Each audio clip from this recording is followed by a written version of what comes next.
warahmatullahi wabarakatuh. Sampurasun kasadayana urang Sunda. Bagia para pamirsa sadayana patepang deui dina acara ngaler ngidul.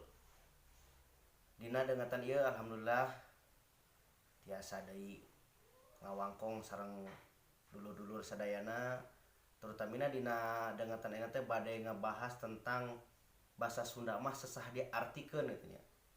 Emang tiasa eta ge diartikeun tapi sesah milarian anu pas gitu nya. Saperti ning wae ayeuna kadodora. Kadodora mane mah aya urang geus ngomong datang ka dieu. Kadodora teh sesah diartikeunna teh. Teras deui uyuhan. Uyuhan maneh mah daek ka si eta padahal si eta geus ngajadikeun maneh.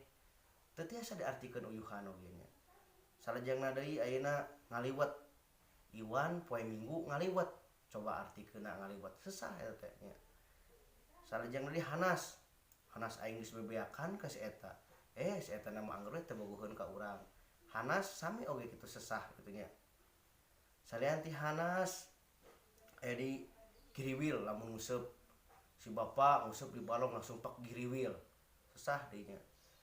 Aya deui misalna teh aya di bahasa-bahasa anu muncul tina perkampungan-perkampungan anu teu aya dina kamus. Seperti ning ayeuna jadol, seperti ning ayeuna lamun ngeunah teh tapan pedol. Sok loba nu ngaralandi kitu nya di Sunda mah. Da salian tinu tadi ku abdi sabatkeun seueur keneh anu teu tiasa diartikeun eta mah mung contoh alitna hungkul gitu. Tah hapunten anu kasuhun aya abdi mah sanes pinter bahasa Sunda, sanes ahli bahasa Sunda mung jalmi anu resep kana bahasa Sunda kitu nya. Saperti ning ayeuna da lamun teu dimumule ku urang mah sadayana ge bakal leungit kitu nya. Erek usaha deui lamun ku urang, erek iraha deui lamun lain ayeuna.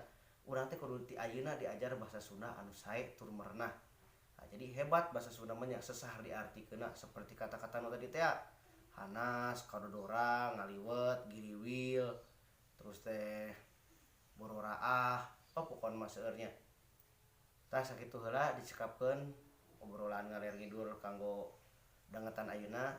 Dilajengkeun deui engke isu pageto. Assalamualaikum warahmatullahi wabarakatuh.